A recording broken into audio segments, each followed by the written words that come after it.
যখন জগৎ সংসারে কিছুই ছিল না, তখন আমিই ছিলাম। আমার থেকে যখন বহুত্বময় জগতের রচনা হয়েছে, তখনও সর্বত্র আমিই আছি।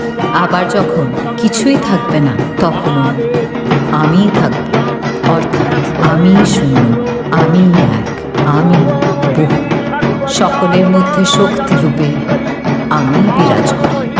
আজ পুনরায় সকলের শক্তিকে একীভূত করে আমি প্রকট হয়েছি, মহালক্ষ্মী দুর্গার রূপে।